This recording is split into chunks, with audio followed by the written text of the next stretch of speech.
මම අද කතා කරන්න බලාපොරොත්තු වෙන එකම මාතෘකාව තමයි මේ මාධ්‍යයට අත තියන්න ආණ්ඩුව දරන උත්සාහය පිළිබඳව.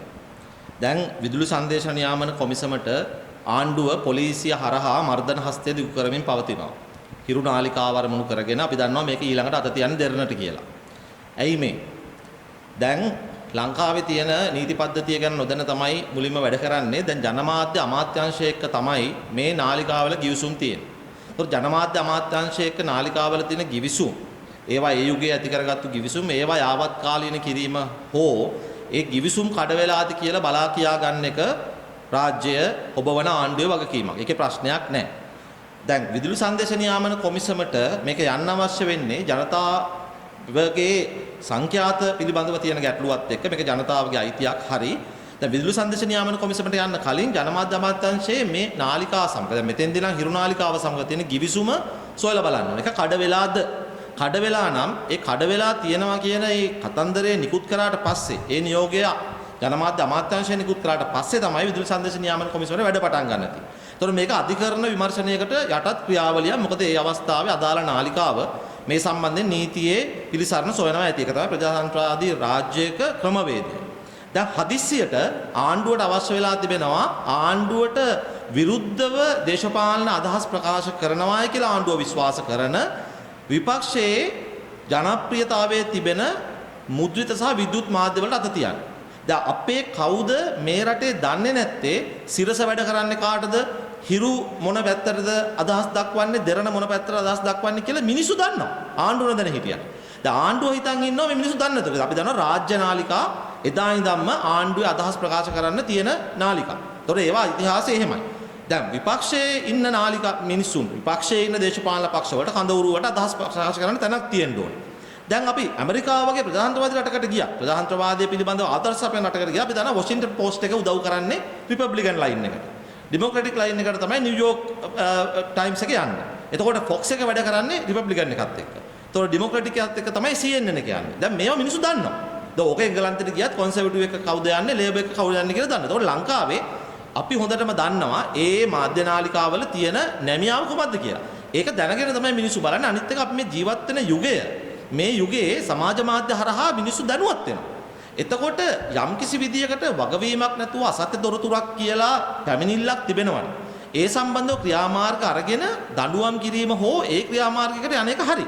හැබැයි නාලිකාවක් තහනම් කිරීමට අවශ්‍යයි කියන සද්ද දැන් කවුද මේ මතු කරන්න කියලා අපි බලමුකෝ. එක මහත්තයෙක් තමයි මේ තරුණ උඩුවර ගෙදර මට මතක නම විදියට දැන් කවුද මෙතුමා? මෙතුමා එක විටක අරගල කරුවේ. එක විටක ප්‍රගතිශීලී. තව විටක පෙරටුගාමී සමාජවාදී පක්ෂයේ නියෝජිතයෙක් ලෙස පෙනී ඉන්නවා. තව විටක මෙතුමා මේ ජනතාව වෙනුවෙන් හඬ නගනවා. මෙතුමා කවුද කියලා හොයලා බලාගෙන යනකොට මට වැඩිපුරම වෙන්නේ මෙතුමා මේ ජනතායුක්ත පෙරමුණ හොදන්න බලාගෙන ඉන්න මහත්තයෙක් වගේ. එක්ක මෙතුමා කෙලින්ම දැනගන්න ඕන ආණ්ඩුවට ගිහලා ආණ්ඩු තනතුරක් ගන්න. එක්ක ආණ්ඩුව මෙතුමා ගණන් ගන්න නැද්ද දන්නේ නැහැ. දැන් මෙතුමාට හිරුවිකේ සංඛ්‍යාත ගැන ප්‍රශ්නේ මතුවලා තිබෙනවා. මෙතුමාටවත් අර සුදත්ත කියලා කුණුහරුප කියන්නේ ජීවත් වෙන්න පුද්ගලෙක්. කියන්නේ ජීවත් වෙන කුණුහරුප නාලිකාවක් කරන පුද්ගලෙක් ඉන්නවා YouTube එකේ. කියන්නේ දරුවන්ට කන්න දෙන කුණුහරුප කියලා. අපිට රස්සා තියෙනවා. අපි කුණුහරුප කියන්නේ නැහැ. දැන් කුණුහරුප කියලා ජීවත් වෙන මිනිස්සු තමයි මේ රටේ මාධ්‍ය ගැන අනුමැතියෙන් දෙන්නේ. දැන් හිරුවෙක ගැන පරීක්ෂා කරන්න කියන්නේ මේ තරිඳුලා සහ සුදත්තලා. ඒ කියන්නේ මේ අර පෙනේර කිව්වලුනේ ඉදිකට්ට හිලක් තියනවා කියලා. දැන් පෙනේර තියනවා හිල් 1000. තමන්ගේ ඇහි පොල් පරාලයක් තියෙන මිනිස්සු පොල් කෙන්ද ගැන කතා කරනවා. ඒ නිසා දැන් මේ වගේ අවරගණයේ මාධ්‍යවේදීන් කියලා තමන්ගේ අනන්‍යතා අරුබුදයක් තියෙන. තමන්ගේ පිළිගැනීම හදාගන්න ආණ්ඩුවට ගැට ගැහිලා ඉන්න මේ වගේ චරිත කියන දේ නෙවෙයි. මේගොල්ලන්ටයි දැන් සිරස පේන්නේ නැත්තේ. දැන් මේගොල්ලෝ දන්නේ නැද්ද මේ රටේ රාජපක්ෂවරුන්ට උදව් කරා කියලා ජනතා විමුක්ති පෙරමුණට VFM කියලා නාලිකාවක් මහින්ද මහත්තයා තුටු පඳුරක් විදිහට දුන්නා කියලා. ඒක විකුණලා ජනතා විමුක්ති පෙරමුණෙන් සල්ලි ගත්තේ නැද්ද? ඒව දැන් පැලවත්තේ නැද්ද? අපිට ඒක කියන්නේ. දැන් රහදු උඩුවරකදට ඒක මතක් වෙලා නැහැනේ. ඊට අමතරව අපි බැලුවොත් ඉවර වෙලා මේ දැන් අර නොමල ගේකින් අබමිටක් ගේන කිව්වා වගේ අර මේ බුදුහාමුදුරුවෝ කිසాగෞතමීට අර කලින්ම පව් කරපු නැති කෙනෙක් ගල ගහන්න කිව්වා වගේ යේසුස් වහන්සේ කිව්වා වගේ මේ අනිකුත් සංඛ්‍යාත සාධාරණව ගත්තේ එතකොට දැන් සිරස හරි මේ ඉන්න අනිකුත් සියලුම මාධ්‍ය ආයතන ගත්ත විදිහ වල ඇයි මේ හිරු විතරක් පස්සේ යන්නේ?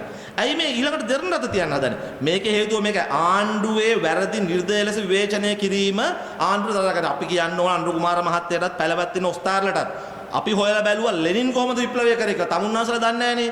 තමුන්නාන්සලා ලෙනින් ලියපු පොත් ටික ගොඩ ගහලා බැලුවොත් අනුර කුමාරට වඩා උසයි ලෙනින් ලියපු පොත් ටික. ඕක කියවලා නැහැ දැන් පළවත් තියෙන හාදේව ටික. වර්ග කිලෝමීටර් මිලියන 17කට වඩා විශාල රටක් රුසියාව. ඒ රුසියාවේ බෝල්ෂෙවික් විප්ලවය ලෙනින් කරනකොට රූපවාහිනිය හොයාගෙනවත් නැහැ.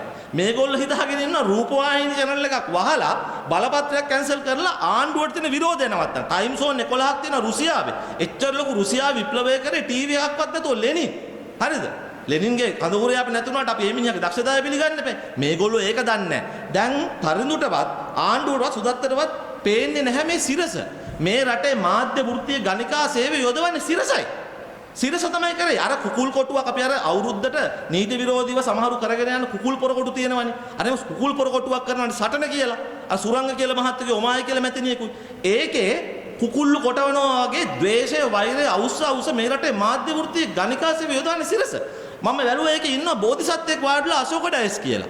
මම බැලුවා මෙතුමා මාර බෝධිසත්වෙන්. බලනකොට මේ මෙතුමා ඇවිල්ලා මේ රනිල් වික්‍රමසිංහ මහත්තයාගෙන් මාධ්‍ය ජෙනරාල් ධුරය ලබා ගන්න කියලා ඒක ලැබුණ නැති වුණාට කේන්තියට තමයි මේක කරන්නේ. ඊට පස්සේ චන්දන සූරියබණ්ඩාර මහත්තයා 2004 සෙන්කඩගල ආසන සංවිධායක එක්සත් ජාතික පක්ෂය. දැන් මේගොල්ලෝ කොහොමද මෙහෙම ඉඳලා ආපහු වමට ගිහිල්ලා වැඩ කරන්නේ? මේ සිරස කඩේ යමක් කියලා සමහර අය කියනවා. කඩේ යනව නෙමෙයි. තමන්ගේ අරමුණු වලට වැඩ කරලා ආණ්ඩුවක් ගන්නලා දැන් චන්දන මහත්තයා ගිහිල්ලා ඉන්නවා ජනාධිපතිතුමා ළඟ මාධ්‍යාංශ ගිහිල්ලා. තමන්ගේ ප්‍රොජෙක්ට් කරගන්නවා ඇවිල්ලා. ඒ ප්‍රොජෙක්ට් කරන්න ඇවිල්ලා මහ ලොකු මාධ්‍යවේදියෝ කියලා කියනවා. 2005 සිරසට කිව්වේ මිනිස්සු කොටි සිරස කියලා. ඇයි එහෙම කිව්වේ? ඒ වෙලාවේ ජාතික ව්‍යාපාරයට විරුද්ධව වැඩ කරලා මේ රට ෆෙඩරල් කරන්න ප්‍රභාකරන්ට මහත්තයා කියපු කට්ටිය. මම පෙන්නන්න ඔමාය මෙතනිය කොහොමද දා කිව්වේ බලමු. දෙමළ ජාතික ගැටලුව විසඳීම සඳහා වූ ජාත්‍යන්තර ප්‍රජාවේ මැදිහත් වීම සහයෝගී එකක් නොවන බව ATTE නායක වේලුපිල්ලේ ප්‍රභාකරන් මහතා සිය වාර්ෂික විරුදින ප්‍රකාශනයේ වේලුපිල්ලේ ප්‍රභාකරන් මහතාගේ වාර්ෂික විරුදින ප්‍රකාශනය කියන කවුද මේ කියන්නේ ඔමායා කෝවිලගේ. හරිද? දැන් ඇවිල්ලා ලංකාවේ ප්‍රධාන මාධ්‍යවේදිනිය ඩෝබින්ගේ මාධ්‍යවේදිනිය රම්‍යා වනිගසේකර මහත්මිය මැරිච්ච වලෙන් නැගිටලෙන්න ඕන මේගොල්ලන්ට මාධ්‍යවේදිනිය කියලා. මේ ප්‍රදර්ශන කාමයේ සහිත Tamanට ජනප්‍රිය වෙන්න ඕනම කුණු ගොඩක් හොදන වාචාල කාන්තාවක්. මේ කාන්තාව තමයි ආණ්ඩුවේ නිල මාධ්‍ය ප්‍රකාශිකාව දැන්. මොවුන් වෛරය නේද අවුස්සන්නේ. මේ සිරස සටන වැඩසටහන දරුවෙකුට බලන්න පුළුවන්. Tamanගේ ගෙදරට මිනිස්සෙකුට එන්න කියලා ඒ මිනිස්සයාව නැති නාස්තිරක පහර දෙනවා. එතකොට සුරංග කියන මහත මේ ඔක්කොම බෝධිසත්වයෝද මේගොල්ලෝ සුදු චරිත අනිත් ඔක්කොම කළුද. මං කිව්වන අශෝක ඩයස් මහත්තයා කතන්දරේ බොරු නම් කියන්න අපිට දින ආරංචි අපි කියන්න. ඊළඟට මේ සිරස ආයතනයේ පළවෙනි වැඩසටහන මම පාසල් ශිෂ්‍යෙක් විදිහට ඇහුවා සූර්ය සිරස කීන්ස්ලි කරේ. කීන්ස්ලි රත්නායකලා නිහාල් වික්‍රම ඉදිරි සූර්ය සුසාර දිරාරලා නිමල් ලක්ෂපති ආරච්චිලාගෙන් ඇවිල්ලා වැදගත් මාධ්‍යවේදිකෙක් ඇවිල්ලා අද මේක නතරලා තියෙන සුරංග සේනානායකලා. අර තමාලි පීරිස්ලා නිශාන් දිල්රුක්ෂි මහත්මියගෙන් ඇවිල්ලා මේ ඔමායා කෝවිලක නැවතිලා තියෙනවා. සම්පූර්ණ මේ රටේ මාධ්‍ය ගණිකා වෘත්ති යොදවලා තමන්ගේ ප්‍රතිරූපය වර්ධනය කරගෙන තමන්ට වාසිදායක ආණ්ඩුවක්පත් කරගෙන තමන්ගේ views වැඩි කරගෙන ලංකාවේ ජනතාවට මොකද්ද මේගොල්ලෝ දෙන්නේ? මේගොල්ලෝ කරන මාධ්‍ය සදාචාරය ගැන ජ්‍යෙෂ්ඨ මාධ්‍යවේදියෙක් අපි කවුරුත් පිළිගන්න මොහන් සමරනායක මත මේ මාධ්‍ය හිතවල තුනුත් ගුරුවරයෙක් කියලාද එතුමා කියන කතාව බලන්න. ජනසන් නිවේදනයේ කාර්යයන් අතිශාලහන් මේ සහභාගී වන සම්පත්දායකයන්ගේ අදහස අරගෙන ඒ පණිවිඩය ජනතාවට දෙන එකට එහෙම නැත්නම් මේ සම්පත්දායකයන්ගෙන් පොලිස්ාලහාම කෙනෙක් පිටුපටකාරයෙක්ගෙන් ප්‍රශ්න අහනවා වගේ සාහසික හිතන්නවාදී ප්‍රශ්න අහලා ඒ අය චිත කරන්න ඕන කියන අනුමත මේ මොහන් සමරනායක මහත්මයා ලංකාවේ ජ්‍යෙෂ්ඨ මාධ්‍යවේදියෙක්. මෙතුමන්ලා මේ යුනෙස්කෝ එකේ මේ ලෝකේ තියෙන මාධ්‍ය සම්ප්‍රදාය මේ කිසිම දෙයක් සිරස කරන්නේ නැහැ. දැන් තරිඳුට සිරස ප්‍රශ්නකුත් නැහැ. අර කන්ටේනර් ප්‍රශ්නවත් මොහක්වත් කතා නොකරන අර සියත මහත්තයා මේ මාවරගේ මහත්තයා ප්‍රශ්නකුත් නැහැ. මේ හිරු තමයි. ඒ නිසා අපි කියන්නම්. අපිත් මේ රටේ නීතිය දන්නවනේ. මාධ්‍ය වලට අත තියන්න හිතන්න එපා. තමුන්නාන්සලගේ ආණ්ඩුවට අපි කියන්නේ. ආණ්ඩුවට අපි කියන්නේ මාලිමා ආණ්ඩුවට අපි කියන්නේ. පැලවත්තු උන්නාන්සලටත් අපි කියන්නේ. හිතන්න එපා මාධ්‍ය තහනම් කරන්න මාධ්‍යට අත තියලා පුළුවන් කියලා ඊට පස්සේ ජනමතය නවත්තන්න පුළුවන් කියලා. මං කියවන රුසියාවේ කොහොමද කරේ කියලා. ඒ නිසා තමුන්නාන්සලා ඉස්සෙල්ලාම මාධ්‍ය සදාචාරය උගන්වන්න සිරසට. ඊළඟට සියතට උගන්වන්න. ආණ්ඩුවේ රෙදි හොදන එක නවත්තන්න. ඒ වෙනුවට ප්‍රජාතන්ත්‍රවාදීව මේ රටේ මිනිස්සුන්ට තීන්දුව తీරන ගන්න පුළුවන් ස්වභාවිත මාධ්‍යයක් ඇති කරන්න.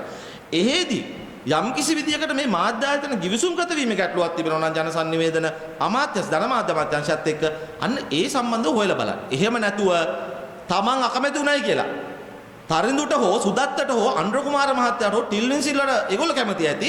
සිරසයි සියතයි විතරක් තියෙනවා. අපි කැමති නැහැ.